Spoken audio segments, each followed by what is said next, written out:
What's going on, everybody? Welcome into Around the Felt, our Week 7 predictions. Reagan, how are you feeling today, my good friend? Hey, ready to have another great week of picks. Excited to be here. Excited to be with all of you. I love talking football, and let's have another good night of doing it. Yeah, let's have another good, strong week with our predictions. And I don't know about Yes, you. I sir. felt I felt pretty good about my picks this week, which means I'll probably go with 5 wins. But hey, only time will Only tell. time will But tell. Yeah. But let's get into the news. Not a ton here tonight. Detroit and interior defensive lineman Aleem McNeil agreed to a 4-year, $97 million extension. That's a big deal. That's a Mm-hmm. lot of money for an interior defensive lineman. Just goes to show you how important he is to that Detroit front, which is vastly improved since he's been drafted. Your thoughts here, Reagan? A good deal for Detroit, and they do have cap space. Yeah, it's a good deal. I mean, I wonder. It's probably not because of the Hutchinson thing, but I wonder if that factored into it. You would think that definitely plays a part in it. It's like, hey, you're going to be stepping up now and have to step up even more. And now this will be his true time to shine. But maybe they were like, hey, we know this guy's legit and he will shine now, so let's get him at a bargain versus having to wait when he like balls out without Hutchinson. So we'll see. But it ain't going to hurt. I mean, pass rushers in this league are very rare that can play at a good level, and this guy's showing a lot of good flashes of being legit. So good move, Detroit. Good move. Yeah, I believe he had 5 sacks last year, so definitely going to be a heavier emphasis on his pass rushing ability with no Hutchinson until they probably make a move before the deadline. But yeah, he just got a lot more valuable for this Detroit team and that defense if they're going to make it to where they want to go this season. Some bad injury news. Rashid Shaheed potentially out for the season with a Yeah, I torn saw that. meniscus. Just a brutal blow for the Saints offense. And for a Saints team that's lost 4 in a row, is really struggling right now.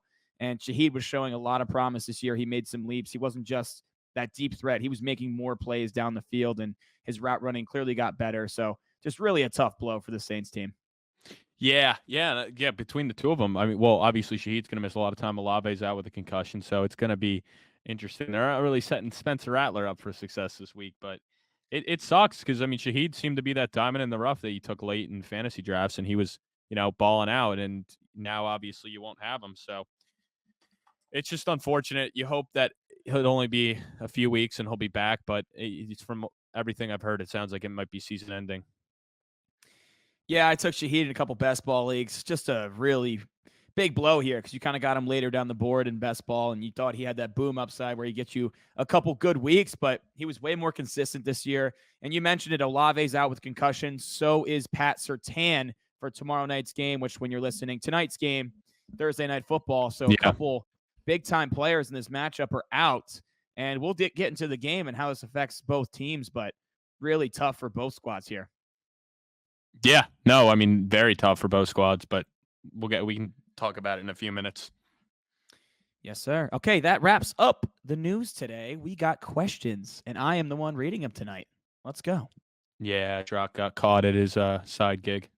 Yeah. So starting us off is Walmart tonight. What did Washington's battle with the Ravens show the rest of the league, Reagan? Well, I would say it showed the rest of the league that a little bit of both with Washington that they're not Super Bowl contenders yet, but they're definitely a playoff team. It definitely showed Daniels is legit. I mean, it was tough. I think it kind of shows you offensively that like, hey, they might need a little more help over there. They might need to improve the line a little bit more. Not obviously this year, but going forward.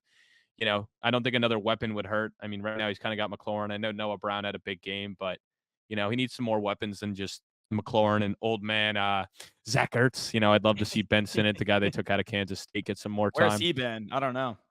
Yeah, I don't know. And then obviously you got some good running backs in Brian Robinson Jr. Eckler's showing like he's still got some juice, and then even McNichols is showing some flashes. So offensively, I think that was good, and defensively, you kind of showed like, yeah, like Dan Quinn's a good defensive mind. Like his teams will play hard, but they just don't have a lot of talent there. So when they go against the true juggernaut offense, like they're gonna get exposed. Like they can hang with bad teams with bad offenses, and I think they will take advantage of that. But I think when they go against those true big dog teams, like they're going to get exposed. But if I'm a Commanders fan, I'm already happy with how this season's gone. So anything from here on forward is icing on the cake. I mean, Daniels is legit, and I don't think a lot of people were expecting him to make the playoffs. So at this point, you just keep winning and enjoying the ride. Yeah, I would say these ain't the same old Commanders that we've seen the last few Nope. years. Although they lost the game, let's be honest, Baltimore has a case to be the hottest team in the league right now.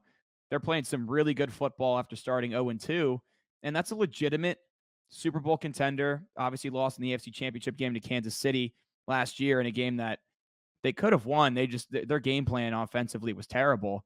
That's a legit team. You lost by a touchdown, but you battled. And Jaden didn't play bad. He played pretty good. So, yeah, this ain't the same old Commanders. They still need to be battle tested and face more of those top teams like Baltimore to get to the level where they want to be. But I would say these aren't the same old Commanders that we've seen for the last several years. Yeah, agreed. Agreed. Next, Walmart asks, what teams will be looking for a new head coach next season and what are the best options? Well, I would say obviously the Jets. I mean, unless Ulbrich gets us into the playoffs. Yeah. Um, It's tough because a lot of bad teams right now, Reagan, they have rookie head coaches. Tennessee, yeah, New England, Carolina. I mean, I guess you could say Las I Vegas because yeah. Antonio Pierce had the interim tag, and it's like you didn't give up on him after a year? Well, also, I mean, yeah. So I would say for certain, I would say that Doug Peterson with the Jaguars is gone. Yes. I think Sirianni with the Sirianni. Eagles is Yeah. gone. If they don't make a run. I think McCarthy might even be gone with the Cowboys. Like he might finally be out. Dennis Allen definitely out with the Saints. I mean, he's If actually they been could there for like yeah. no. I mean, dude, he's already on like year 4, and they haven't done anything. So it's not like he hasn't had his fair share. I mean, think about how long not Sean McVay. Why am I blanking out on his name? Sean Sean Payton. McDermott? No, Peyton? Payton. Think about how long Sean Payton's been out as the Saints coach. So it's not Dennis Allen's had his fair share of chances, and they've done nothing there. So he's gone for sure, in my opinion. What if That's Arizona continues to be really bad? Could Gannon be out after 2 years? he could, But his yeah, first year was kind of a wash, though, with Kyler out for half the season? yeah, and they showed they could. Yeah, I mean, he's another one that's on the hot seat. Oh, Mike McDaniel's too with the Dolphins. I mean, if they miss the playoffs this year, he's another one that I I don't wouldn't be know, shocked dude. with. Tua with another head injury. But then again, it's to that point, we've seen other coaches around the league work Hmm. with the similar caliber quarterbacks and still have success and make those bad quarterbacks look good. And Well, that's McDaniel, my it's whole like point. once Tua's out, the Dolphins aren't sniffing 20 points, And and that's he's that exactly it. offensive mind where your scheme should still trump the injuries that you have to an extent. To an extent, you don't have the Yeah, same to an ceiling, but extent. to an extent, you should still be able to score points in battle, right? Like, and it just seems like Hmm. offensively they're not competitive if they don't have Tua. So, yeah, I mean, well, honestly, it'll be interesting. I'm trying to think if there's any other names that come to mind. I mean, Zach Taylor, maybe. I think Stefanski's still safe. No, he's safe in my opinion, but He's a because really he's damn coming off good the coach coach, of the year. man. Zach Taylor, definitely an interesting name because after last year, Yeah, you missed the playoffs. Obviously, you have the Joe Burrow injury. If Joe but Burrow they were stays still healthy, competitive. They won 9 I games know, without but Joe Burrow. if you miss the playoffs this year with like in Joe Burrow's prime, and that goes 2 years in a row, I think he's definitely a name that could be out. There's always some surprise ones. I like Zach Taylor as maybe a surprise one that people wouldn't Yeah. expect because he has Yep. had success with Cincinnati. But then it's also like sometimes you just need a change of scenery. Hmm.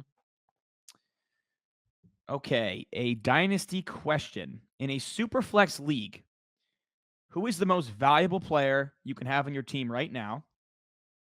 Your thoughts? Well, if it's super flex, it would probably be yeah. I mean, I feel It's like you a got to go quarterback. quarterback. I could tell you, like databases, like funneled with people's opinions and shit like that. It's been Josh Allen for the last couple years, just with the Yeah. rushing upside and how good he is.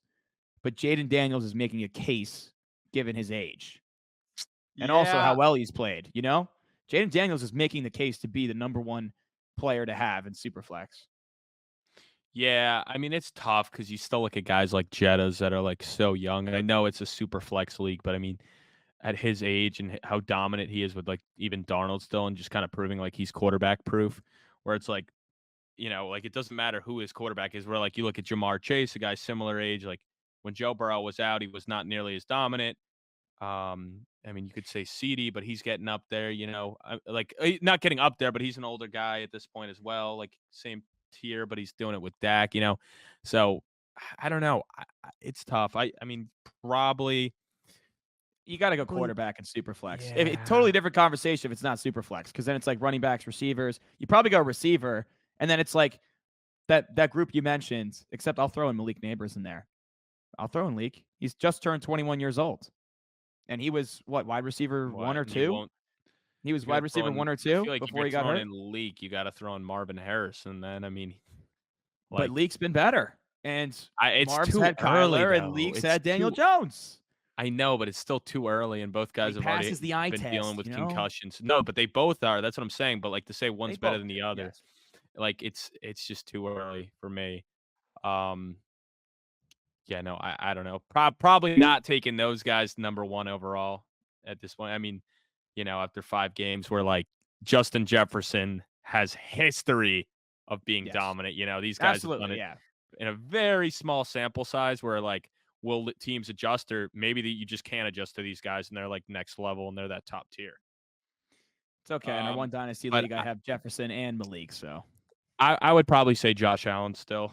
I mean, I know like I was in a redraft league this year, or I mean, I'm sorry, I was in a dynasty startup superflex, and I believe Allen went one and Mahomes went two, but which, I looking would back, not have. Mahomes should not have gone two.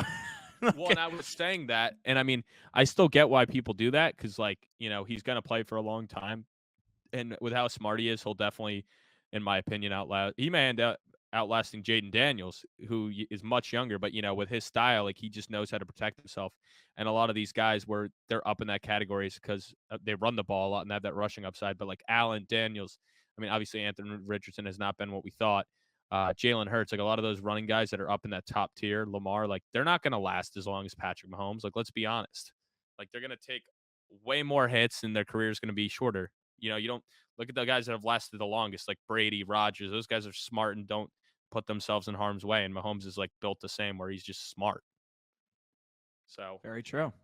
His next question: any chance that Brandon Ayuk turns this season around? oh, I mean, 100%.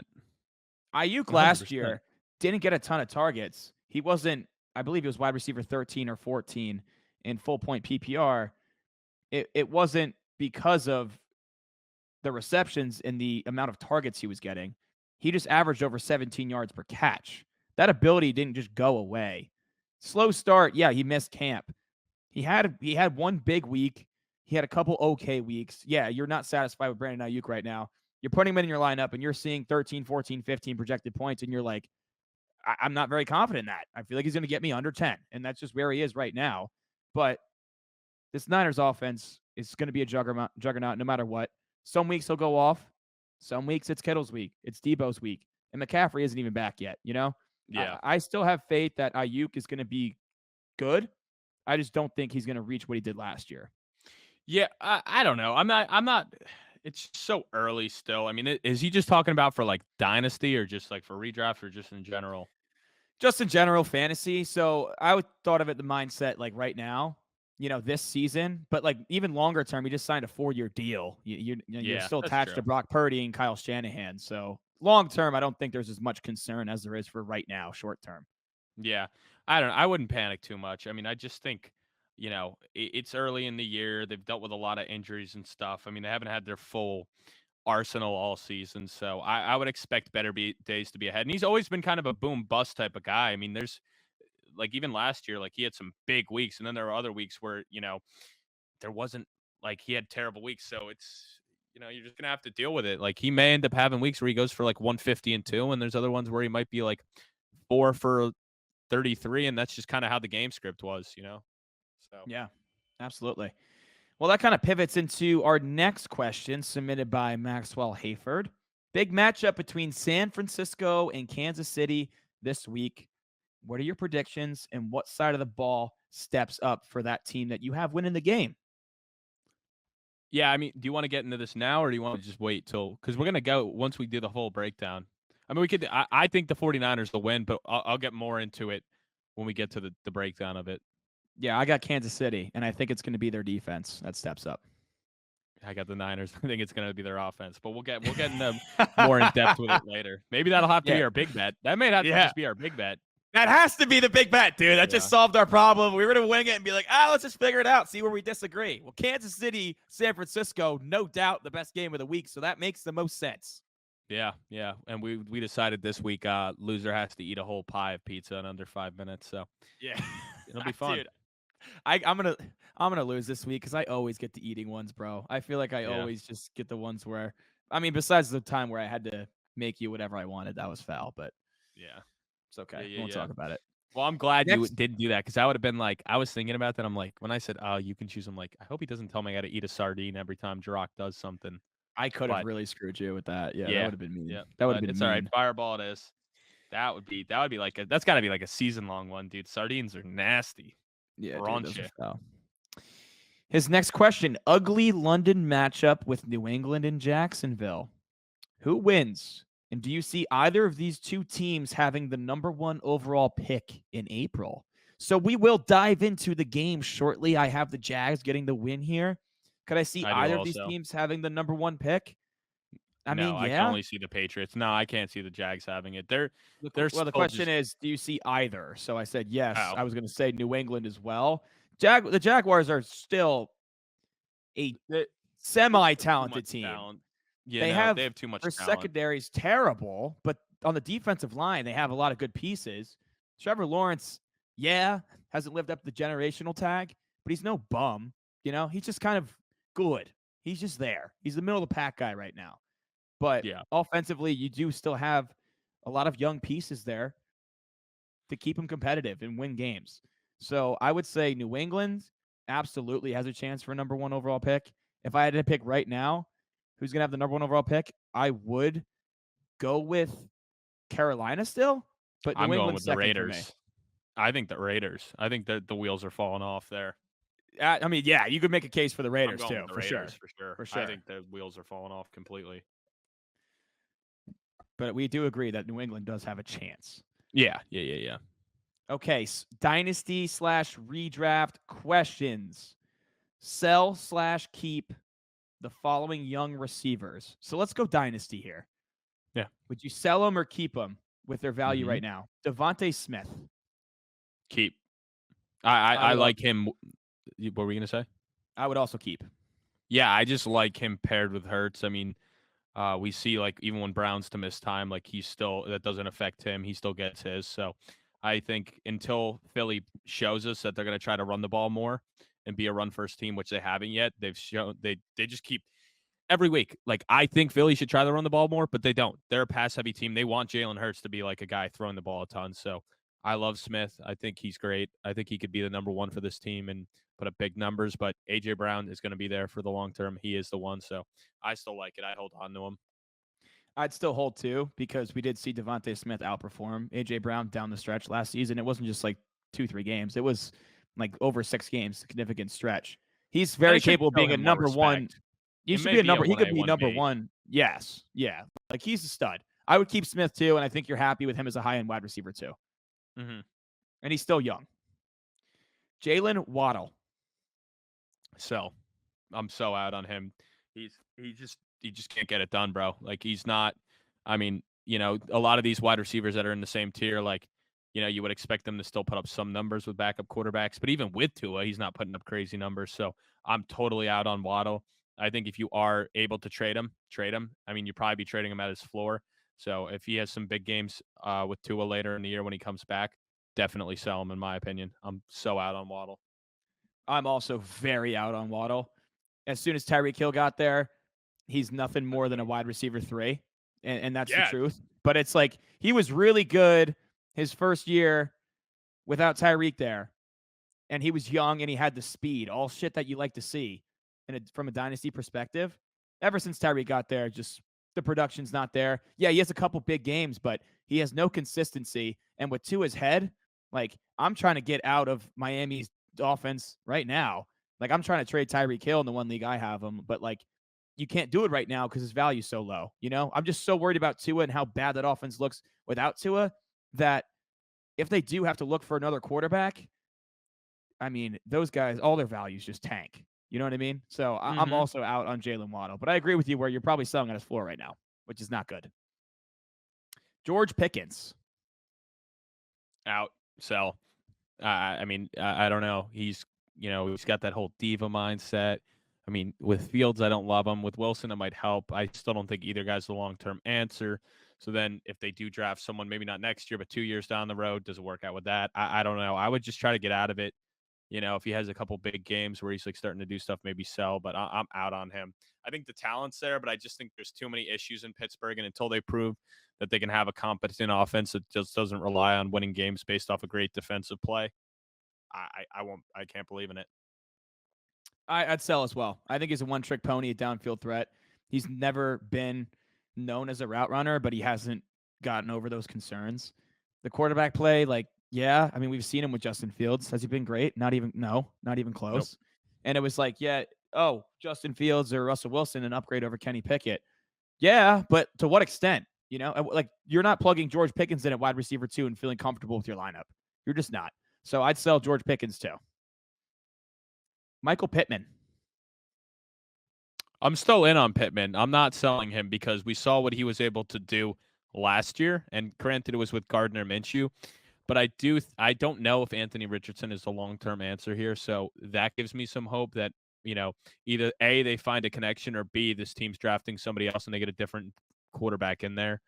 He's also dealing with some injuries and stuff. But with Flacco, I mean, he's been getting the touchdowns and been okay for fantasy. So I'm holding him just based off of what he did last year and kind of waiting to see when he gets healthy and when Richardson's fully healthy to see if they can establish that connection. Because I still do think Richardson may end up developing as a passer. Like I'm not fully out on that, but I don't know. I just would hold and wait because I think he could be so good if they're able to establish that connection. Yeah, Pittman was a beast last year with Gardner Minshew. And I'm going to say this one's tough for me because I don't love Pittman for this year. But like, let's not forget how inaccurate Josh Allen was before entering the league and then what he was his rookie year. Then he finally developed as a passer. And now look at him. We just had the conversation. He potentially the most valuable player in the entire Superflex dynasty landscape, right? So Richardson has the tools, never been accurate. But if he figures it out, I mean, the sky's the limit for that offense, especially with JT Yeah. in the backfield. Another thing I'm a little worried about is it's a crowded wide receiver room right now with a lot of young talent. With AD Mitchell, I know Reggie Wayne, the wide receiver coach, absolutely loves him and says he's the best separator in the league. Josh Downs has been really solid, but he's in the slot, so you're not worried about him with Pittman. And then Pierce has made some big plays, so it's a little bit crowded, a lot of mouths to feed, but Pittman's very talented. He was a high-end wide receiver too last year, and just the potential of Anthony Richardson, if he does develop as a passer, I mean, Pittman could be wide receiver 1 territory. So And I'd they hold paid him him in the for right now. offseason too. Like he's got the Yes, contract, the money's there. So I'd hold him for right now. Jameson Williams. Bye, bye, bye, bye, bye. Go get him. Go get him. Do you agree? I don't know. I feel like he's just a one trick pony. Like I'm probably selling him early on. I'm not really in for it because at the end of the day, like Detroit wants to run the ball first. They just gave Montgomery the extension. Gibbs is there. So those are going to be the two guys that they're going to try to focus on first. Then do I really want the number 3 option for Goff? Because I view Laporta in the higher light and St. Brown is the number 1.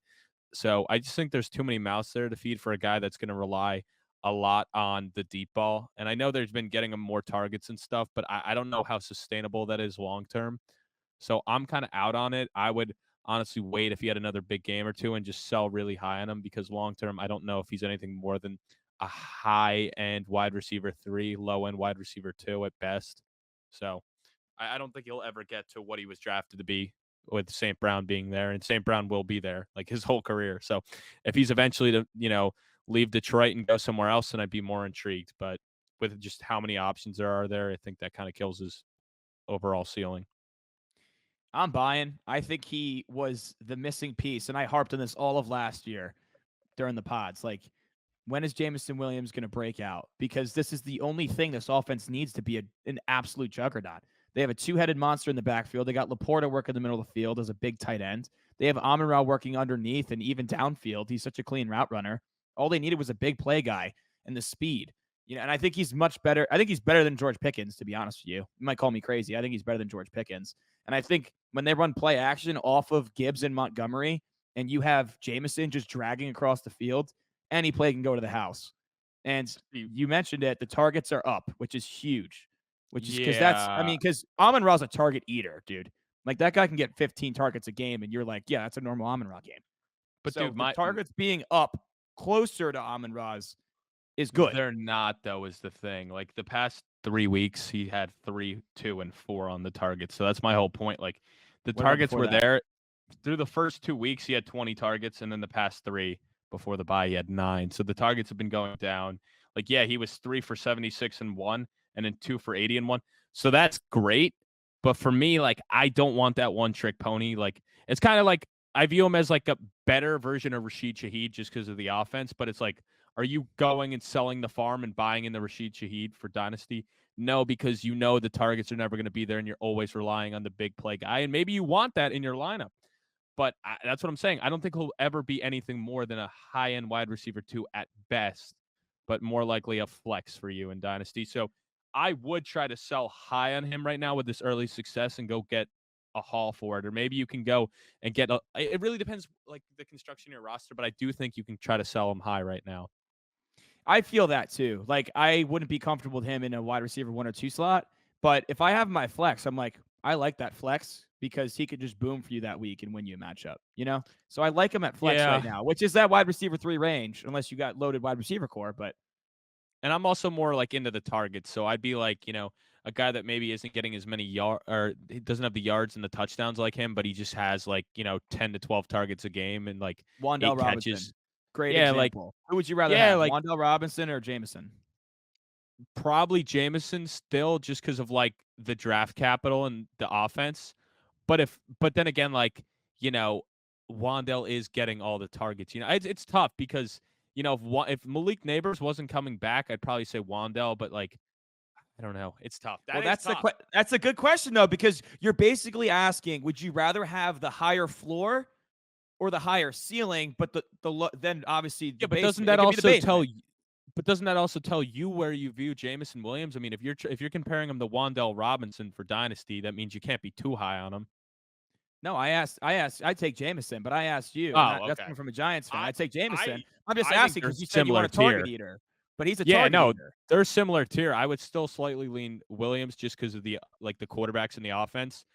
But then again, it's Dynasty, so like we expect someone new to come in next year at quarterback. And, we might be looking at the Giants 2, 3 years down the road and they're a legit contender. And Wandell's like one of the big factors. So who knows? It's just the risk you got to take. Yeah, these are great questions. We got 2 more. Garrett Wilson. I'm buying right Um, now. I'm yeah, I'm buying. buying. If I have him, I'm holding Yeah. because Devontae could get some attention away from him, which will happen. And also, he's still so damn young, dude, and they think so highly of him in the building. I'm still if you can get Well, him for cheap right now, just because Devontae Adams in the picture, I'm doing that. Devontae's dude, and why would you 32. be worried? Look what Rodgers was able to. I know, and obviously Rodgers is not in his prime anymore. He's on the back end, but there was times where Jordy Nelson and Donald Driver and Jordy Nelson and Devontae Adams. I mean, Rodgers had multiple guys in his offense that were putting up like high end wide receiver two, low end wide receiver one numbers. Like it wasn't. It's not like he hasn't been able to sustain two wide receivers being at an elite level before. So I'm not worried about that at all. And for Dynasty, like Devontae's only going to probably be there as long as Aaron is. Where Garrett Wilson, like he's going to get paid. They're going to keep him. You're not going to let him walk.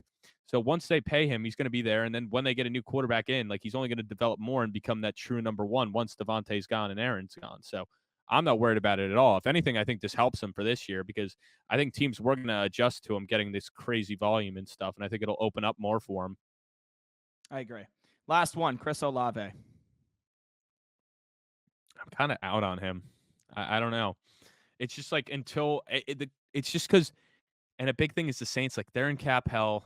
The quarterback future is so uncertain there because it's not going to be, we don't think it'll be Carr for a long time. It's probably not going to be Rattler. So will they draft a quarterback? I don't know. And also, like with them being in cap hell, are they going to be able to put a lot of talent around this team to really build it up and be a competent team? I doubt. I don't think the Saints are going to be like real competitive for a while. So I don't know. I'm kind of out on him, but I think he'd be selling at his floor. So I'd hold him for the rest of this year. But I think he might just be he might just lose out based off of quarterback inconsistency, and that might honestly be the story of his career. Where like he kind of reminds me similar to McLaurin. That's kind of where I view him right now, as like a Terry McLaurin, where he just he can have some big weeks, but just the inconsistency at quarterback's always going to hold him back. Yeah, I like Olave. I did just get Olave like last week or 2 weeks ago in a league. I mean, he's still 24 years old. The draft capital's there. He was wide receiver 16 in full point PPR last year, 19 and a half. The year before, he was 25th in both full and half. So he's been entrenched as a wide receiver too. He's young. He was drafted 12th overall.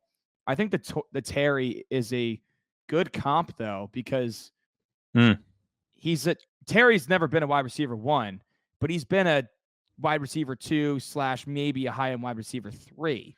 And you've always kind of Where been like, oh, he's a great quarterback away from taking that next step. Yes, and now we see Terry's having a great year so far. So Yeah. I still like Olave. I still want Olave, but I don't think he'll ever be a wide receiver 1. I think he's going to be a solid wide receiver 2. But he's Unless he still gets the young. quarterback, and for now, I don't know how many years it's going to take for him to get the quarterback, if ever. Because like, yeah, they could draft someone, but that doesn't mean shit. I mean, we see quarterbacks bust all the time, and like, yeah, look at the Colts. They drafted Anthony Richardson, and I'm not calling him a bust, but it's not like he's lighting it up for his guys either. So I Very don't know. They true. could go get a guy that's more of a run first guy, and it doesn't benefit Olave at all. Like, look at Lamar. It's not like it's not like people like while he had all those great seasons, it's not like you were like, oh, I'm so excited for like Marquise Brown and stuff and what it could be like back I in don't the day. know. I'm digging Zay Flowers right now, dude. No, now it is, but I mean, how many years did it take to get to that point? Like it's not like Very we yeah. saw. Yeah. Lamar has only recently become like this elite level passer, where like early on in his career, we were not thrilled about having wide receivers with him as the quarterback. True. All right, So, Reagan. We're moving on to Jerry Crampton. Another one of these just Jerry, great build a player here. Build the worst running back using these categories. First one, speed. This one's easy for me. Carson Steele ran a 4.72. Slowest running back in the league. it's got to be. I guess it's got to be current players, right? Yeah, dude. It's got to be Carson Steele. I'm trying to think. Can you think of anyone slower than a 4.72 playing running back Well, in the Carson NFL? Steele's also like kind of like a fullback, though. He's I don't playing know. running back. He's running back on the depth chart. He ain't played fullback. I'm trying to think who's like some big boys. I would want to say like an Eddie Lacy back in the day, but obviously he's not in the league anymore. Ah, shit. AJ Dillon. Yeah, that works. AJ Dillon. I mean, he's the guy that like I'll take AJ Dillon. That's a good comp. Elusiveness. I like this one. Najee Harris, dude. Guy Also is just said not him for the elusive at speed. all. Yeah, does not. He does not make a lot of people miss with his elusiveness. Guys just struggle to tackle him because he's a big boy. Yeah. Oh. Yeah.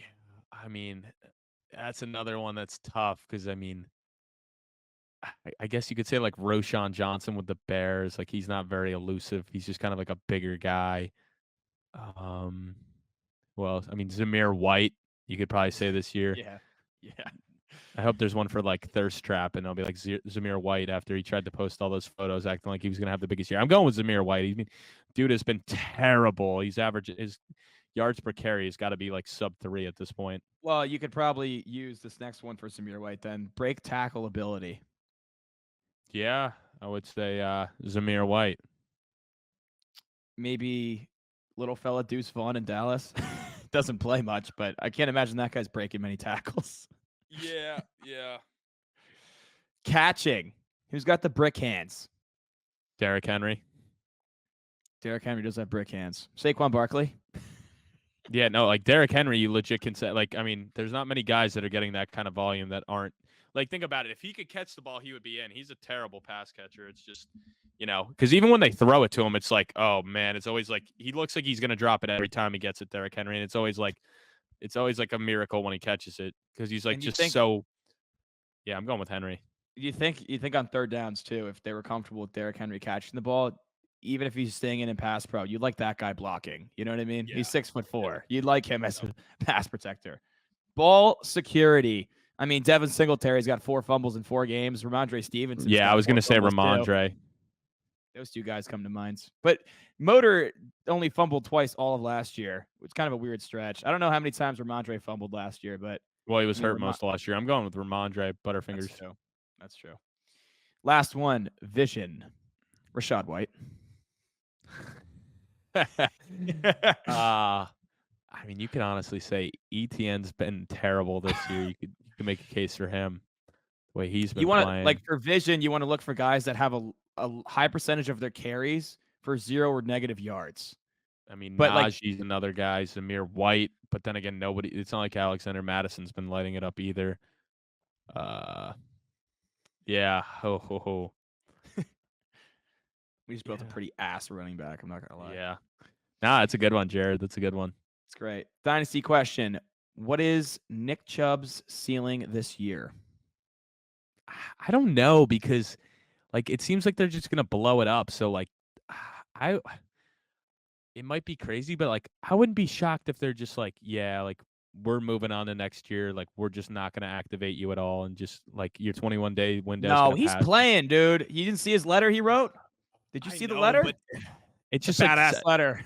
yeah. I mean, hopefully it gives him some hope. It's just so weird because it's like, yeah, you're getting him back, but you're trading Amari Cooper, so you're saying like, we're moving on the next year and getting a lot of the contracts off the books and stuff. I don't know. I guess assuming he plays, I mean, Foreman, Pierre Strong, Jerome Ford all had chances. Nobody took away the backfield. That's why I was kind of three guys kind of splitting carries. So that kind of tells you Chubb should come back in and, he won't have a full workload early, but he should, you would think by the end of the year, be getting that. So I would say from when he starts playing or on average, I think he'll kind of finish out as like a low end RB2 just because the offense isn't going to be able to move the ball a lot and with the injury concerns. So I'd view him as a back end RB2 or like a high end flex. I got it. I have him as like a mid tier RB2 just because Just don't think the red he's zone opportunities will be there. no, but he could make red zone opportunities, dude. This guy's a horse, And Yeah, but he's not going to be the third down back either. Like the no, receiving I know. upside's not He's going to the be there. So receiving's that's not my whole there. thing. But my only thing is with like their offense is so bad and Watson's so bad. Like once he's fully ramped up, like they're gonna want to give this guy the ball 20 plus times a game. And too. defenses are going to be like, hey, we're going to stack the box because Deshaun Watson's the quarterback.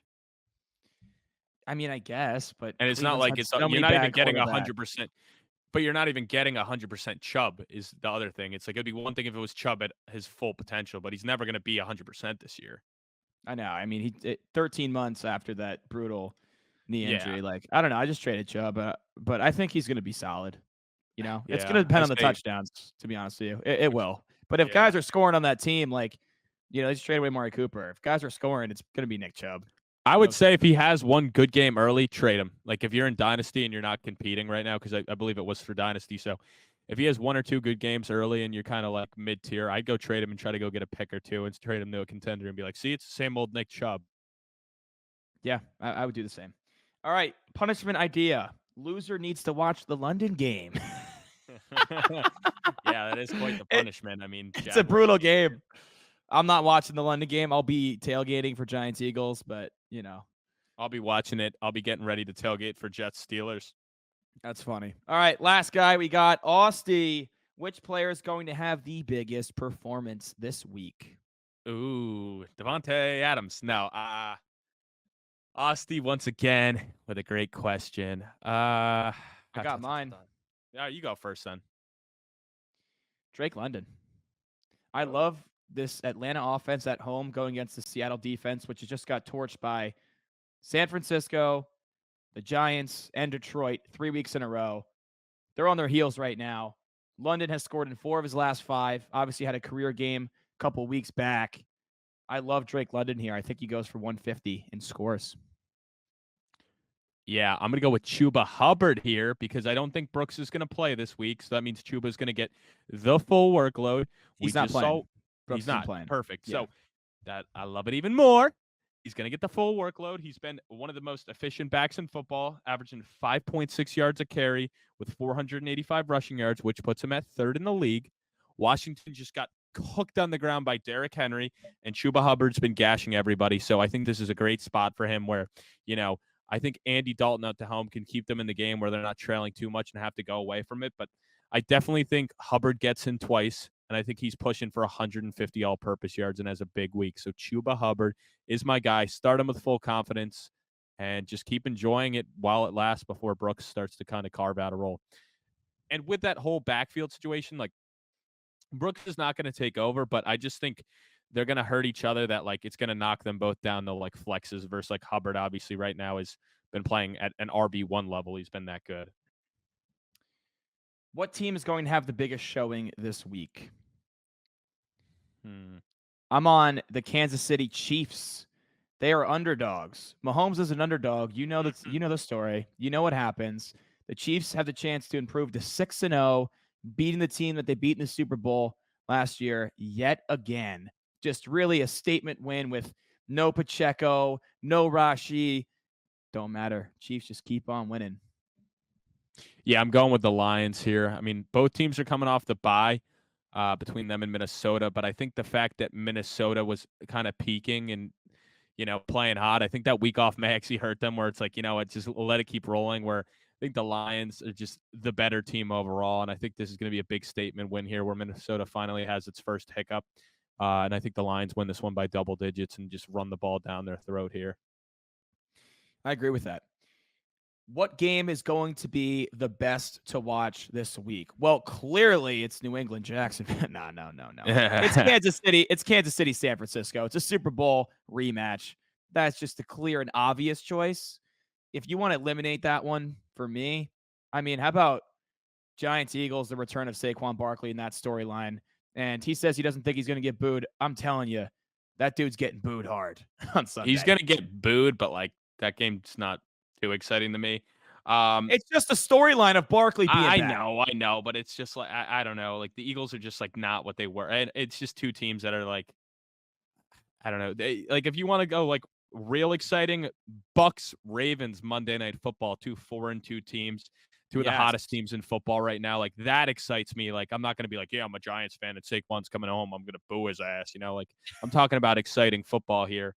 I think there's going to be a lot of points, and I think this will be a prove it game for both quarterbacks in Baker and Lamar, where it's like, you're hot, and can you go beat another team that's been just as hot as your team? So one of these teams is going to 5-2 and really pulling away in their division. But the Ravens need it more because the Steelers are still 4-2 hanging around. Well, but then again, the Falcons are only, I don't know. What are the Falcons? They're 3-2 or are they 4-2 too? I don't know. I don't know. But to your point with Falcons that game, are 4-2. So actually both teams need it bad because if the Steelers and the Falcons get a win, then both those teams will be back a game coming into this. And, you don't want the other team to pull ahead. So this is a big game for both teams that are neck and neck in their division races. And to your point about shootout potential here, both the Ravens and the Bucks rank bottom 5 in pass yards per game. So we do have potential for shootouts on Monday Night Football. Well, and that's why the over-under is set at 49.5. There should be a lot of points, but there's a lot of games with high over-unders. I know the Vikings Lions is also 49.5, and the Falcons Seahawks is over 50. So that wraps up our questions tonight. You guys crushed it with the questions. I'm not going to lie; those are some great ones. We got into, we got in depth there. It's 43 minutes into the pod. We didn't even get to the games yet, so that's great. That's great. The questions are the best part, though. I love answering the questions. Keeps it all right. Let's get into it. But let's get into Thursday Night Football. The Broncos 2.5-point favorites on the road at the Saints. The over/under quite low at 37.5. Do the Saints get back on track?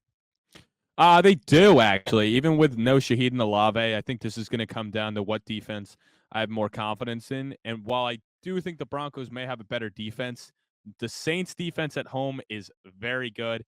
And yeah, your kickback could be like, well, what just happened last week? Baker Mayfield just lit them up. I would say that Bucs offense is a little bit different than the Broncos offense they're going to be seeing. So that doesn't scare me, even if it's Rattler versus Knicks. I mean, neither of them are going to have great weapons, but I'm just taking the Saints because you're giving me points to the home team, and I'll take it. But I think it's going to mean a lot for both coaches because obviously it's Sean Payton's homecoming to New Orleans. And, obviously Dennis Allen, that's his former coach and stuff. Like he was the OC under Payton. So, it means a lot to both of them to get the win, but I'm leaning the Saints and taking the points at home. I'm rolling with Denver, both straight up and against the spread. This one's like, okay, the Broncos have a top 5 pass defense going against a rookie quarterback. No Pat Surtain, though. Not ideal. But also, Rattler doesn't have his two top wideouts. But he has So Alvin Kamara. something's got to give, right? Something's got to give here. I'm going to take the better quarterback. Bo Nix has been pretty sneaky solid the last few weeks. He's making plays with his legs. He's actually, we talked about it. We're like, damn, Nix on yesterday's pod. Nix has been kind of sneaky good for fantasy. I think he's a high end QB2 right now. Like he's right in that 13 to 15 Yeah. range, which is, not too bad. Not too bad. So I think this Saints defense, yes, they're better at home, but they've been getting gashed recently. I'm going to go with the better quarterback. And, I love my revenge games. Sean Payton revenge game. Give me the Broncos. It's going to be an ugly wheel spin tomorrow, by the way. Like, outside of Kamara, like, oh, boy, not a lot of options I love. But they're put no touchdown on the wheel, huh? I mean, I actually might have to. Like, I'm not even joking. That might be something that's on there. We really might have to. But also, the like, defenses it's are big on there. defenses, but it's like, to me, Kamara, that he's going to have a monster game. I think he's going to have to be heavily involved for this to happen. Yes. Talk about that London game. New England at Jacksonville. Jags 5.5-point favorites. The over-under 42.5. This is the Jaguars' second straight week in London, which is a pretty big advantage. A lot of people talk about the jet lag that you get going across the pond. I'm also on the Jags. That's a big factor for me. But anything else, strike your interest here in taking the Jags. Now, just the fact that they've been there, also, like Drake May, it's only going to be a second career start, and that's a big ask. Like, hey, why don't you go get some jet lag and try playing your second career start in the NFL in London? So I don't think that exactly is the best recipe for success for him. But just with Jacksonville being there and stuff and kind of getting embarrassed the last week, I think they're going to make a better effort here. But I don't know. I think it'll be, I don't know. It could be sneaky high scoring, but I lean Jacksonville just because the offense is way better than New England's and stuff, and the fact that they've been there. I think this game is going to be sneaky high scoring. This Pats defense has not been good. Like, just has not been. The Jags defense has been terrible. The Jags defense has been worse. They've allowed the second most points per game and the most pass yards per game. So although I'm taking the Jags to win, I don't even want to take them to cover now. I kind of want to take New England to cover. I'm going to take the Jags to win, but I'm going to take New England to cover because I think Drake May is actually going to have a good game here, but it's going to be in a losing effort. The Jags are just more talented at this point. But I don't know, dude. The Jags defense is so bad against the pass. And like Drake May, yeah, he had a couple turnovers. He had 3 turnovers last week, 2 interceptions, 1 fumble. But he started to put some good throws together, some good drives, still threw for over 200 yards. So I think May does enough through the air where the Patriots cover, but they don't win the game. The Jags win the game. And I actually have leg number 1 of Big Dog's parlay for this week right here. We're going with Tank Bigsby. With no Travis Etienne in the lineup, he gashed Houston and Indianapolis. I know last week was not good for Tank, but Chicago's a bad matchup for almost anybody, and the game script was so poor they couldn't stop anybody, where they were playing from behind, and that's why he wasn't really in the third downs.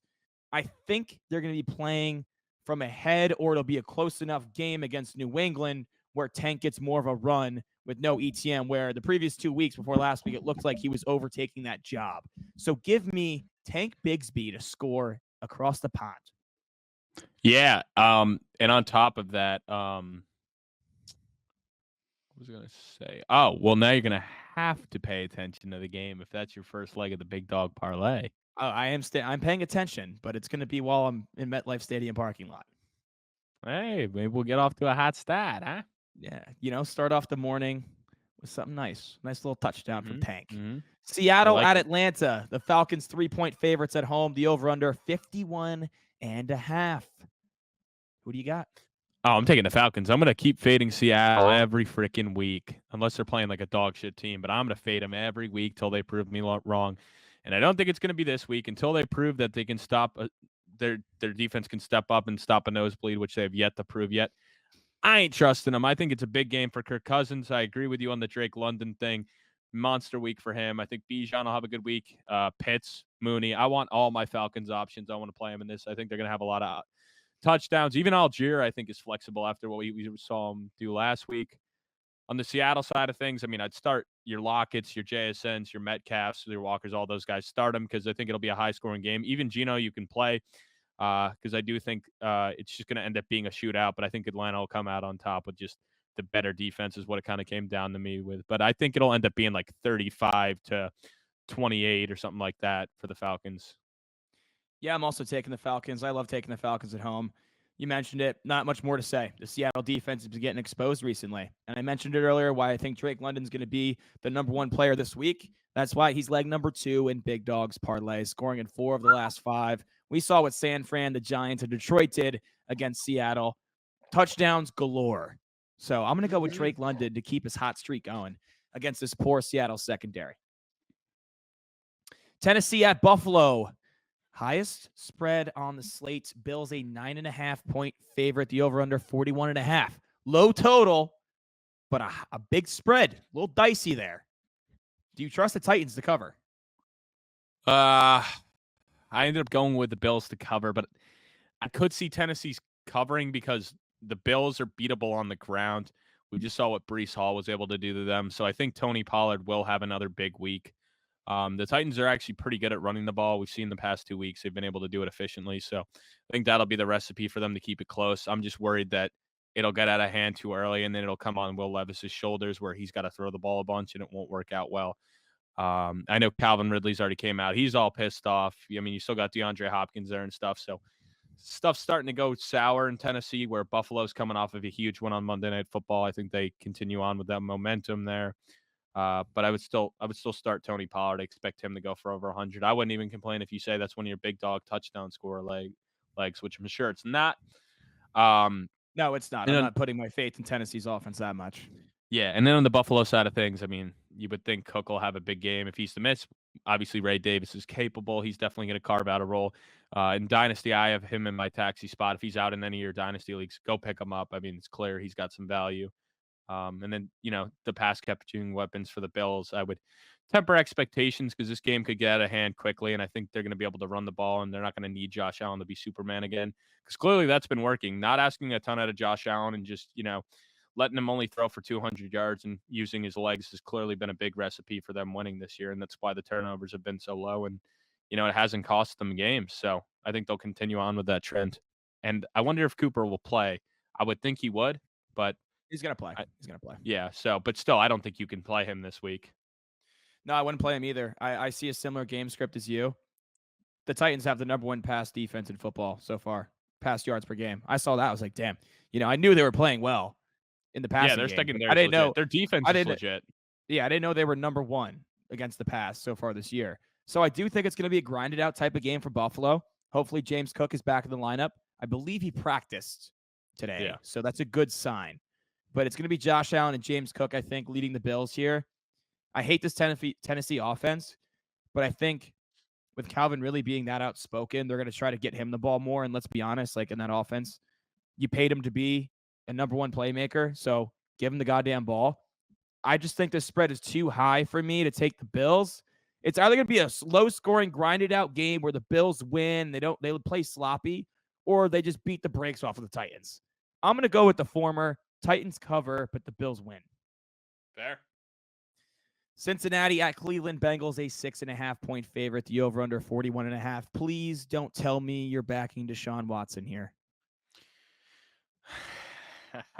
No, you are. You can't. How are you taking Deshaun Watson right now? Dude, because I don't know. It's tough because the Bengals defense did just step up against the Giants, where it's like not a great offense, and they didn't get cooked. They were able to step up, and the Browns have a very similar offense where they're not a good offense and they didn't expose it. But it's just tough. It's at home. It's a division game. You're giving me 5.5 points at home. I'm giving you 6.5. Or 6.5 points at home. I think I'll take it. I could see Cincinnati letting them hang around, or like the Browns getting a backdoor cover. I don't like it, but I feel like they're so due for a cover. Actually, they just covered last week, but I feel like it could be similar to that, where it's not even like they do a lot. It's just a couple things go in their favor and they're hanging around. So I think it'll be similar. It's just hard, 6.5 points when technically the Browns don't have a lot of significant injuries right now. So it's hard for me. And I think Chubb being back, which they expect him to play this week, correct? Yeah, he's trending towards playing, and I believe that's so. the letter that came out, but he's going to be on a snap count. You know, he's going to be Still, on a I snap count. think that'll go a long way for them. I think that will give them a much needed boost. Not enough to win, but I think that'll definitely factor in. And everyone's going to be playing a little more fired up, seeing one of their captains who suffered such a gruesome injury coming back and getting on the field with the home crowd. So I kind of like that. Give me 6.5 with Nick Chubb in the return. You know, I like the storyline of that too, and I think emotionally, yeah, it might give him a boost. But I'm not picking the Browns anytime soon with Deshaun Watson at quarterback. Oh, I'm The not picking them to Bengals, win. I'm not even taking my cover here. Yeah, Bengals know they have to win this game. Pressure's on. It's divisional matchup. They got to keep up with Baltimore and Pittsburgh. Their offense has been cooking, except, slowed down a little bit against that Giants defense last week. But I bet you didn't know, Reagan, the Giants are top 10 in points allowed per game. I bet you didn't know that. Pretty solid defense.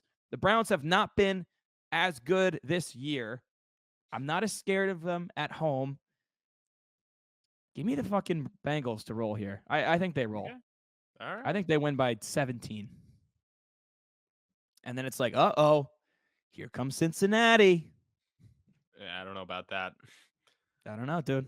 Crazier things have I happened. don't. I know, but I'm just saying if they win, like I don't know if I'm saying, here's Cincinnati after they beat the Giants Hey, and the Browns. at 3-4 though, then they're at 3-4. I know they're at 3-4, but it's not like significant wins where it's like, oh shit, like Cincinnati just they were 1-4 and they had two big wins. It's like they just beat two shitty teams. It's like, hey, I have a lot of fucking Bengals futures, man. All right, let me believe. Let me believe. No, you can believe, but I'm just saying I don't know if I view them in any different light. Like these are two games where they're heavy favorites in.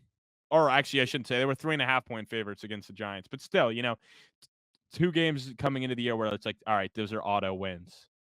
Yes, but they did go to overtime with Baltimore and should have won that game. Like, really missed opportunity.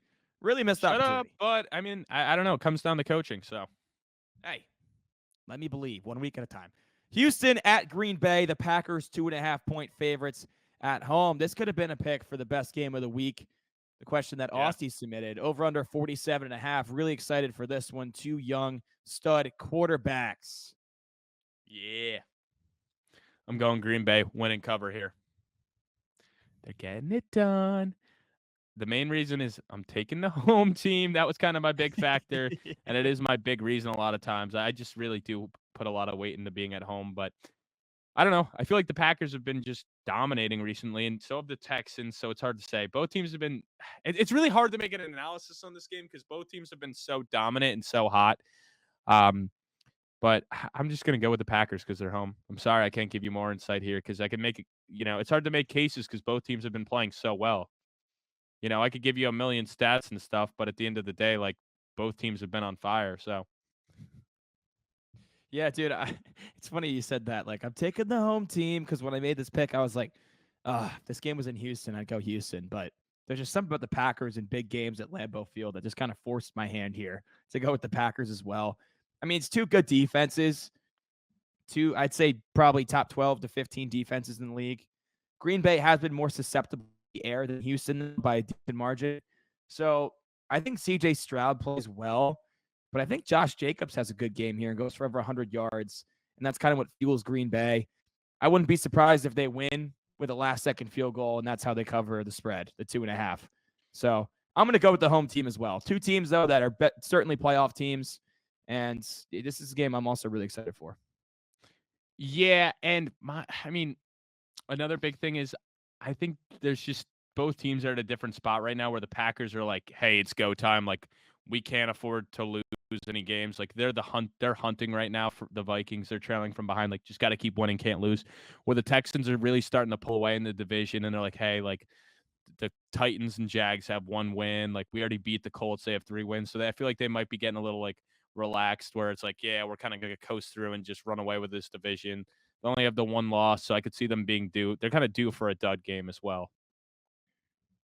I feel that. Miami at Indy. The Colts a 3.5-point favorite. The over-under 44.5. Not a game I'm certainly looking forward to. No. The return of Anthony Richardson here, but that Miami secondary is legit. They've also been one of the best teams against the pass this week. I don't know. Is it enough, though? Is that offense enough for Miami to get a win here? And also Jonathan Taylor might be back as well. I went with the Colts here because I'm not going to take Miami with no Tua till they prove that they can win, and they haven't proved that. Not only that they can't, or I'm sorry, they fucking beat the Patriots, but I don't know if that's saying very much. But until It's they not. like It's prove, not. they look terrible against Tennessee. They look terrible against Seattle, and I don't think those are legit teams either. So I think until they really prove that they can be competent against a team that's not bottom tier, I can't back them. So I know it helps that they're coming off the bye week, and I'm sure they were able to get Huntley more involved in the offense, and get some more stuff that he's comfortable with, and really find out what he likes. But I don't care. I mean, especially if like Richardson is to miss again, like Joe Flacco, then I'm really licking my chops. But if Richardson and Taylor are back, I mean, it should just be a smash spot. And hey, that's fine with Miami having the best secondary, one of the better secondaries in the league. That's fine. Anthony Richardson's dangerous with his legs, and Jonathan Taylor may have a big game, or will have a big game if he plays. Don't want to watch the Trey Sherman show again, that's for sure. Absolutely. Jonathan Taylor did say he's feeling much better this week, so I'm hoping he's back in the lineup as well because I'm taking the Colts to win and cover. Until Tua is back, I just lack the confidence to ride with the Dolphins. Yeah, I did take them to beat the Pats that one week, but I faded them every other week, including against Tennessee, which is Tennessee's only win. I'm assuming AR is back in the lineup. I agree with you. It's going to be through the running game. And I'm more so just fading this Miami offense, even against a defense that's as bad as Indianapolis is.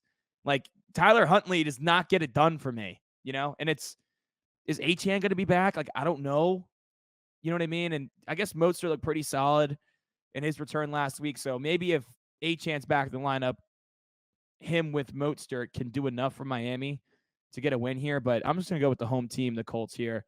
More confident in their offense, even though I hate their defense. I don't know, man. It's a tough game. Tough it game. is a tough game. It's a very tough game. Detroit at Minnesota. The Vikings 2.5-point favorites. The over under 49.5. Another tough one. But I know you're on Detroit. Tell me why. Yeah, honestly, it just comes down to what team has like more playoff experience, all that stuff. I mean, Darnold is a guy that's struggled a lot throughout his career. I mean, he's been bouncing around a ton. So, am I fully bought in with him? No, and I don't think I ever fully will be bought in with him. So, I know both teams are coming off the bye, so this is a huge game on both teams' schedules. But I just think for Detroit, like you're Super Bowl contenders. Like, yeah, you're supposed to win the division, but you're supposed to be in the Super Bowl. So I think they're just that higher tier than Minnesota. I think Minnesota's defense may finally get exposed a little bit here, and I think it's a big ask for Darnold here. But I think they're just going to run the ball down Minnesota's throats all day, and I do think they win by double digits on the road. I'm also taking Detroit. And it's funny you said they have more Wow. playoff experience, big game experience. I literally wrote down they're more battle tested, and that's what got it done They for are. me. Minnesota, they just seem like they're due for a loss.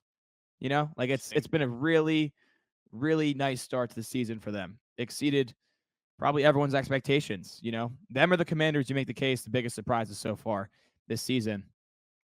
But at some point, they're going to fall from that mountain. I'm going to go with Detroit. It's a battle of two top 10 defenses. The total is really high, though, at 49.5. But let's be honest, Jared Goff the last 2 weeks is just scorching hot right now. I'm going to put my confidence in him and this Detroit offense to make enough plays. And I do have leg number 3 in Big Dog's parlay here. Oh. No, I'm not going back to the Jahmyr Gibbs well after last week, and Montgomery got the second one. I thought for sure when they were on the 1 yard line, Gibbs going to get it, but no, I'm going with Amon-Ra St. Brown. Good. I thought you were going to say Montgomery. I'm going to be like, we're going to get fucked again, and it's going to be get the Gibbs show. No, dude, that's the thing. Every time I put in the parlay, a running back that kind of plays in a two-headed monster kind of system, like Bijan Robinson in that instance, or Detroit's the number 1 contender for that. I'm always like, fuck, man, why do I do this to myself? Like, it's just really frustrating. I'm going Amon-Ra. Vikings defense towards the top of the league in points per game allowed. I believe it's right around 16 points per game allowed. However, they're bottom 3 against the pass in pass yards per game, which I thought was crazy. It's a lot of bend, don't break going on over there. So I think Amon-Ra. Well, that's a little skewed though, because I think they've led like in all their games, so they've been like up big in a lot of them and just kind of start. But I get the But sentiment. still, they're not letting them score. It's a lot of field goals. A lot of field goals, even to that extent. I don't care, though. This Detroit offense is on a next level right now. Amon-Ra scored in 3 straight games. Also, in both games against Minnesota last year, he shit on him. Scored in both. monster games. He loves the divisional matchups, and he's on a hot Mhm. streak. Jared Goff's on a hot streak. I'm going to ride the hot streak. Give me Amon Ra. Next, Eagles, 3-point favorites on the road at my New York Football Giants. I will be in attendance. It's the biggest tailgate of the year in Lot F for the Tong family. Lance is bringing the RV. He's got a lot of business associates coming to the tailgates, keeping it nice and easy Saturday night. So we're ready to roll on Sunday for the return of Saquon Barkley. Giants let me down last week, Reagan. You were on them against Seattle, though. Do they have another upset in their bones with no Andrew Thomas? Tough blow, Uh, but the return of Leak. Yeah, I mean, just that whole spew kind of pissed me off. Like that was just very cringy. So I think I'm gonna have to go with the Eagles. Like I kind of want to. Like it's almost like You were like taking the oh the Eagles whole. before that, dude. Come on, be honest. I know. You were It's just so taking cringy. It's like the whole Tong family's coming out. Like when the Tong when Big Lance brings out the RV, you know we mean business this week. So I was No, like, Daniel Jones knows that Lance is bringing the RV. And he's like, oh, I'm actually going to play good at home this week. yeah. I mean, I think it would be kind of funny if you guys lost because then all the little Tong pups have to go scurry back to the RV, and everyone's just pissed off on the way home. And like, why do we put hope into this team every year for them to let us down again and again and again? But I don't know. It's a close spread. I know last year, obviously, the Eagles got waxed by the Giants. That was in Philly, correct? When you guys killed them at the end of the year, No, that was week 18 at MetLife. that was at MetLife. So it means a lot to both teams. I mean, Saquon's going to be wanting it. I actually would say that's a great pick for the parlay, but I know you won't do that, or maybe you will. You're smiling. No. It was the first guy that came to my mind. And I'm like, I can't You do it. kind of, I can't do it. he's gonna score though. You know they're gonna try I to get know on the he's going to board. score, but it's going to hurt me. And I don't want to low key be inside like, yes, big dogs parlay. No, fuck it, dude. I'm not rooting for this guy. I'm booing him the whole game. I can't do it. Yeah. I know he's going to score. We're going to look back on this next Tuesday and be like, I told you. And I'm like, I know, but at least big dogs parlay hit anyways. I know he's Yeah. going to score. But Philly's getting healthy at the right time. I mean, obviously they just got Brown and Smith back, so you love to see that. It helps that Neighbors is going to play. I'm sure he'll have a big week here as well, being back. But it really just comes down to what teams like. The Eagles are just they have so much more talent around them, and I think losing Andrew Thomas is really going to hurt the Giants. So I'm taking the Eagles 3.5 here. I think if the spread was bigger, I'd lean the Giants because the Three. Eagles. Three. Oh, it's 3. So I Yeah. actually love that because the Eagles love to play close games. This game will be decided by one score. I mean, it might even be like the Giants get a garbage time touchdown at the end to make it like end up being a 3-point game. So I very much so think it could be a push. It just seems like a Jake Elliott game winning field goal from like 58 yards out. So that'll probably He's happen. done So that before. it'll probably be pushed, but at least I'll hit on the Eagles money line. But I do expect it to be close. But I'm calling it out. Jake Elliott game winning field goal. Book it. I hate to do this, but I'm also taking the Eagles. I'm not rooting for this. Whoa! I hope I lose. I really hope I do. But Daniel Jones at home has been so fucking bad. Like so fucking bad. The splits are terrible. We've seen one touchdown at home in 3 games. 0-3 at home. One bad possession out of Jones, that stadium's going to boo the shit out of him. Barkley's not the only man that's going to get booed on Sunday, I think. And with no Andrew Thomas, the most valuable player on our offense, right when we finally get a good, competent offensive line, of course he's out for the season. Josh Azudu, who's going to start at left tackle, most likely, is dog shit. Well, the good news is Eagles edge rushers have been terrible this year, so that helps. They have been. They have been. So part of me is like, if this game was played in Philly, but then again, the Giants never beat the Eagles in Philly. I don't know, dude. The Eagles just have had the Giants number recently. No Andrew Thomas. Dexter Lawrence and Burns didn't practice today, but they both said they're going to be good to go. But they're dealing with a little bit of something. I don't know, dude. I think it's going to be a low-scoring game, to be honest with you. I think Hurts might struggle. But, dude, I don't know. I fucking hate picking this game. I hate the Eagles. I hate when the Eagles are playing at MetLife. I just can't stand it, bro. So I just can't stand it. I think I might have to cook up like a Saquon Barkley parlay to throw like 100 yards and 2 touchdowns or something, and whatever's over is in carry. Actually, I might even just take his carries straight up, dude. You know they're going to be feeding him close to 30 carries in this game. Yeah. Well, I could tell you that Drox Locks is burning Saquon's jersey in the parking lot. So looking forward to that. All right. Las Vegas at the Rams. The Rams are 7-point favorites. A pretty big spread here for a Rams team that only has one win. The over under 43.5. I know you have the Rams because you picked them in. No, you did not pick them in Survivor. You picked the Bills. But I you was said that going was back the and forth. only other viable option here. So you still have the Rams winning, but are you worried about them covering the 7? I was a little worried, but I ended up taking the Rams here. I do think they'll get it done here. I mean, they're coming off the bye. Guys are getting healthy. I saw Cup's trending towards playing, so that's huge for Stafford. And the wheels are just falling off for the Raiders. So I think the Rams get it done here. I think McVay's one of those coaches where you know he's going to have a perfect game plan here, and just the Raiders' defense is falling like flies as well. So you're asking Max Crosby to be Superman here to even get him through. But I don't know. I do think the Rams end up winning this game, maybe like 25, or they put up like I don't. I feel like they're going to win by like at least 10 to 15 points. I'm going with the Rams to win, but somehow the Raiders cover here. I don't know. I do like that the Rams are coming off a bye, but for a team that has one win and still like they're still beat up front, I don't know. 7 points just seemed like a lot to me, you know? And I know the Raiders just got destroyed by Pittsburgh last week. Like, I'm not confident in this one at all. Their defense sucks too. The Raiders' defense is terrible. They've allowed the 5th most points per game. So I'll tell you what, Kyron Williams is certainly scoring in here. Not in big dogs parlay, because you'd be like minus 250, and I just, kind of want to get some more juice in there. However, Kyron Williams in the meatball parlay. Meatball, I know you're listening. Kyron Williams will be leg number 5 for the meatball special. So we're still adding 2 more each week to unveil the identity of this mysterious meatball. But yeah, I got the Rams winning, but I just think 7 points is a lot. I don't know how the Raiders cover. Like, Brock Bowers is gonna have a big game here. The corpse of Alexander Madison, like, I guess maybe Aiden O'Connell does something. But with Jacoby Myers, I don't know, dude. I don't know how they cover. I just think 7's a lot here. Wow, Garrett. Sorry, I had to push a trade in one of my fantasy leagues. Garrett is 1-5 in one of our fantasy leagues. He just traded away this is in redraft. He just traded away half-point PPR Justin Jefferson, and he got Tank Bigsby, Tank Dell, and Terry McLaurin. What do you think? That's despicably bad.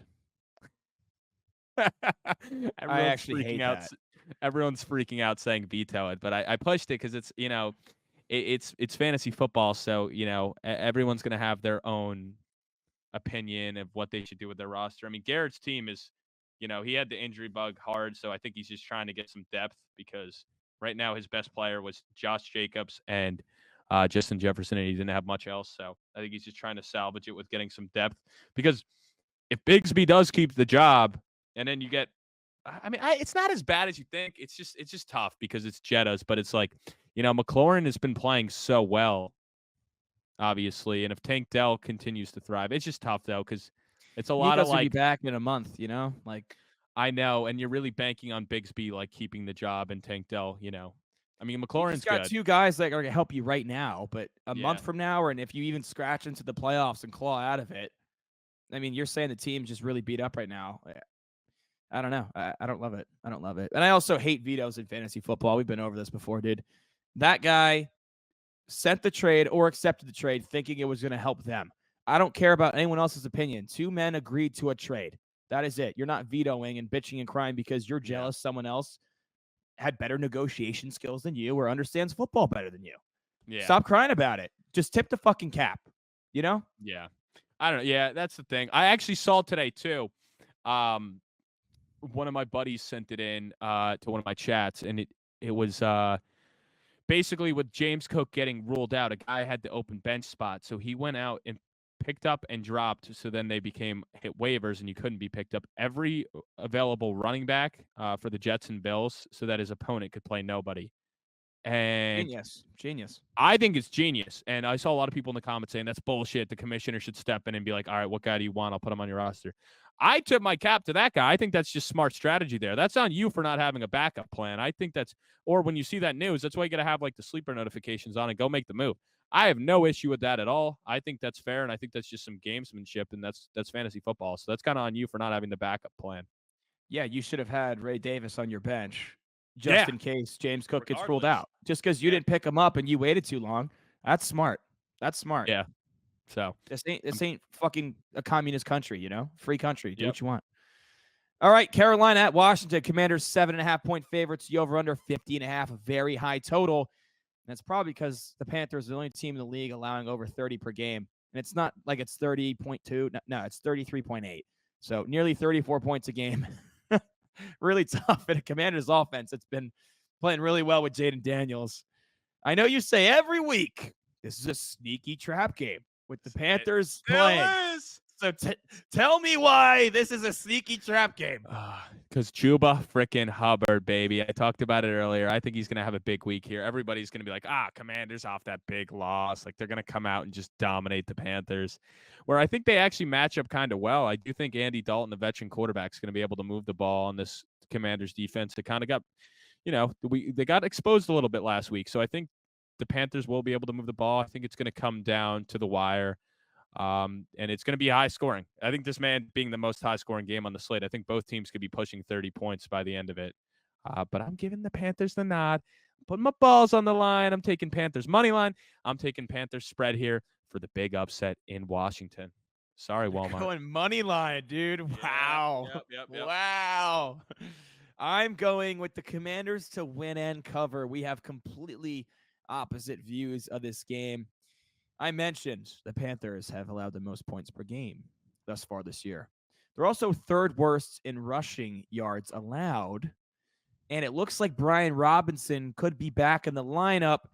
I was very tempted to put Brian Robinson as the last leg of Big Dog's parlay. But just in case that knee is still bothering him, I'm banking on the Commanders still scoring over 30 points. And a guy that's hit for us in the past has scored the last touchdown of Big Dog's parlay in week 4 for a massive hit. Yes, Jaden Daniels, the return to Big Dog's parlay, scored 4 touchdowns in the first 4 games, has not scored the last 2. That means he is due against the worst defense in football, the third worst defense against the run.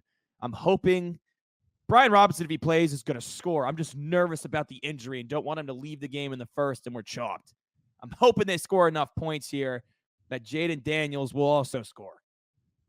That is the last leg of Big Dog's parlay this week. It was Brian Robinson. No, it's Jaden Daniels. Oh, it is. Oh. That's why I got listen to the confused. whole thing I said. No, I know. I cut the tail. So I get what you're saying now. I like it. I was going to go Brian Robinson, but I'm just worried about the knee. If it does flare up during the game, I don't want us to be chalked because of that. So I'm going to go with the quarterback that's got 4 already this year.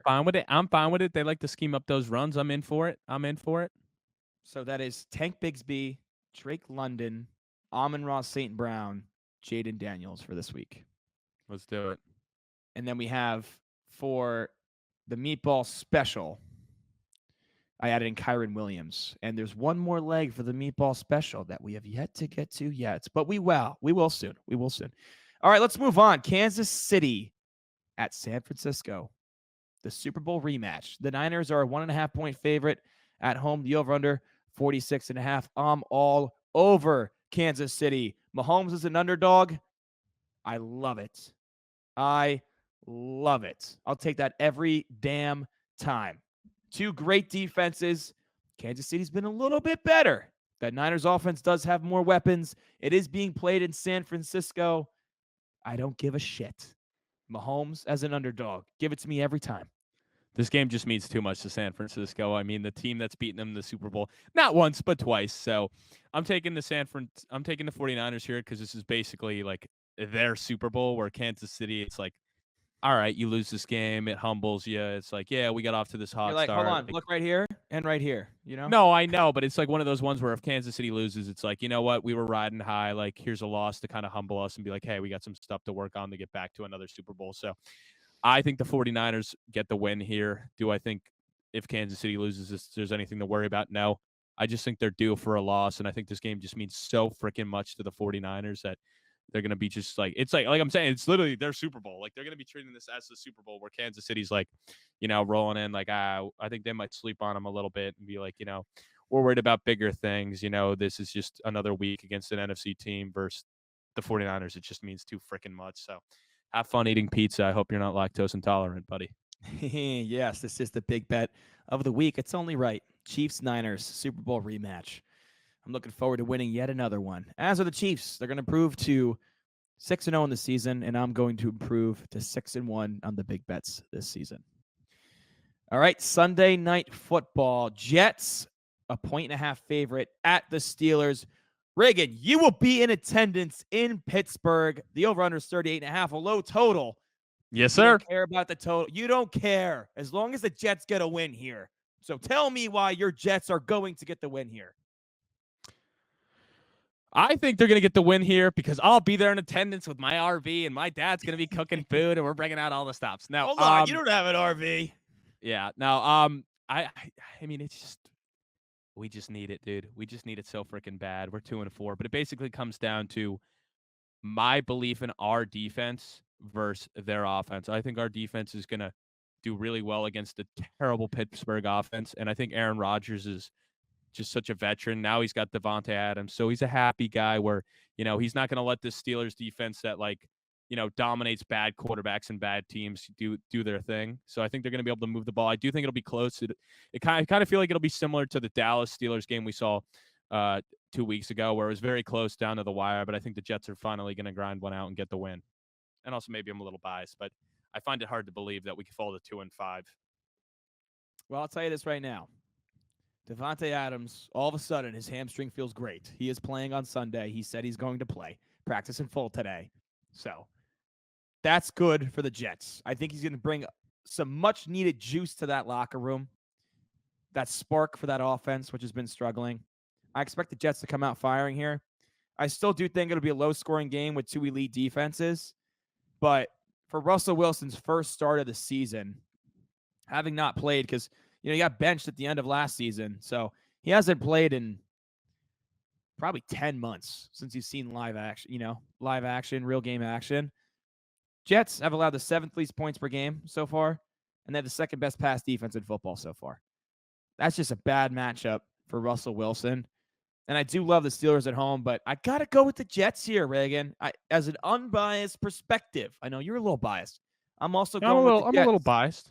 And although I expect a low-scoring game, Devontae Adams is still going to score a touchdown in his first game with the Jets, reunited with Aaron Rodgers. They want it to happen. I think it's a 17-13 Jets win, but Devontae is scoring one of those touchdowns, and that is the last leg in the meatball special. Hopefully we're sweating it out to Sunday Night Football, and it's a storybook ending. Rodgers to Devontae once again. Oh, boy. Let's see it. Let's see it. All right, Baltimore. Now we got 2 Monday Night Football games this week. The Ravens 3.5-point favorites at the Tampa Bay Buccaneers. The over/under 48.5. Before we get into this game, why the fuck are the Chargers and Cardinals also playing an hour later than Baltimore Tampa Bay? And we have 3 games at the 4:00 slate on Sunday. It's like, oh, everyone just wants to watch the Chiefs Niners anyways, is what they're thinking. But I wouldn't mind having Red Zone on another TV and just checking up with that game too. Why everyone wants to watch Baltimore Tampa Bay? Why do the Chargers in Arizona have to be an hour later at 9:00? I don't get it, but whatever. Fucking, they're so dumb with the schedule. Who are you taking? Baltimore 3.5-point favorites at Tampa Bay. Yeah, I'm actually going to go with the Bucs. No, I'm going with the Ravens. I can't. They've been it's just too hard. I just I know the Bucs are 4-2 and they've had some really good games, but the Ravens have just been piss hot. But it is going to be interesting because the Bucs are so good against the run and the Ravens are so good at running the ball here. So something has to give.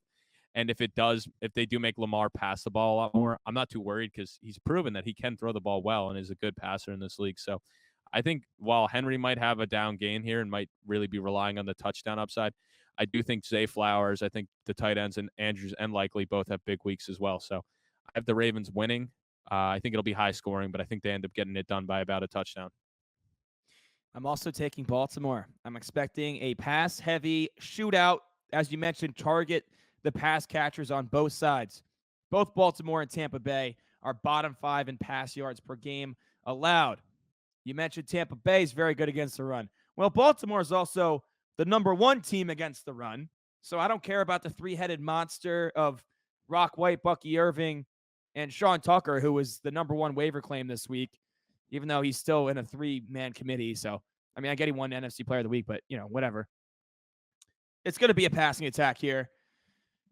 As you mentioned, Baltimore scorching hot right now. It's a high-scoring game. I love Baker Mayfield. I think he has a costly turnover late in the game, which seals a Baltimore win. Wow. We'll see.